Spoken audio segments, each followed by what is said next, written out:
जमशेदपुर में एक बड़ा आदिवासी सम्मेलन होने जा रहा है, जहां आदिवासी समाज से जुड़े कई अहम मुद्दों पर चर्चा की जाएगी। 14 सितंबर को XLRI ऑडिटोरियम में आयोजित होने वाले इस आदिवासी महादरबार में सामाजिक, संवैधानिक और आर्थिक अधिकारों को लेकर व्यापक मंथन होगा। आदिवासी सांवता सुसार अखाड़ा कोल्हान प्रमंडल की ओर से आयोजित इस एक दिवसीय महादरबार में भारतीय संविधान द्वारा अनुसूचित जनजातियों को दिए गए अधिकारों पर गहन चर्चा होगी। साथ ही पैसा अधिनियम, पारंपरिक स्वशासन व्यवस्था और रूढ़ी प्रथाओं के संरक्षण जैसे विषय भी एजेंडा में शामिल हैं। चर्चा में सुप्रीम कोर्ट और हाई कोर्ट के कई अहम फैसलों जैसे आदिवासी महिलाओं को पैतृक संपत्ति का अधिकार, समता जजमेंट और वेदांता जजमेंट पर भी प्रकाश डाला जाएगा। इसके अलावा सरकार की हालिया नीतियों जैसे जनजातीय भाषाओं की उपेक्षा, ग्राम सभा की अनुमति के बिना वालू घाटों का ई-ऑक्शन और अनुसूचित क्षेत्रों में ग्राम सभा की भूमिका पर हस्तक्षेप मुद्दे भी उठेंगे। वहीं आयोजकों ने बताया कि महादरबार में जो भी निष्कर्ष निकलेंगे, उन्हें राष्ट्रपति, राज्यपाल और न्यायालय तक पहुंचाया जाएगा ताकि आदिवासियों के अधिकारों की रक्षा सुनिश्चित हो सके। आयोजकों का कहना है कि ये दरबार केवल चर्चा का मंच नहीं बल्कि आदिवासी अधिकारों की सुरक्षा और उनके भविष्य की दिशा तय करने वाला अहम कदम साबित होगा। अब देखना होगा कि इस महादरबार में उठाए गए मुद्दे किस तरह सरकार और न्यायपालिका तक पहुंचते हैं और क्या वाकई इससे आदिवासी समाज को हक और अधिकार की मजबूती मिलेगी।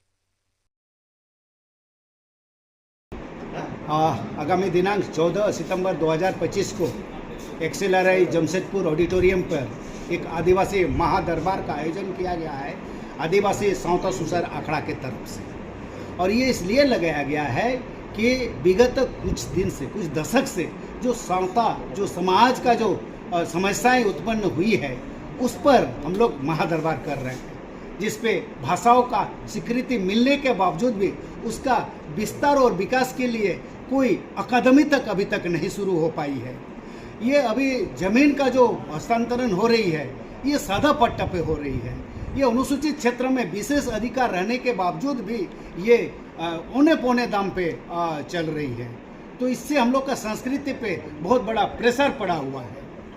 और अभी जैसे कि पेशा कानून 1996 पे संसद पास हुई है, लेकिन ये 18 साल पार होने के बावजूद भी अभी तक झारखंड पे ये नियमावली बन ही नहीं पाया है, या बन के रेडी हुआ है लेकिन अभी तक लागू नहीं हुई है।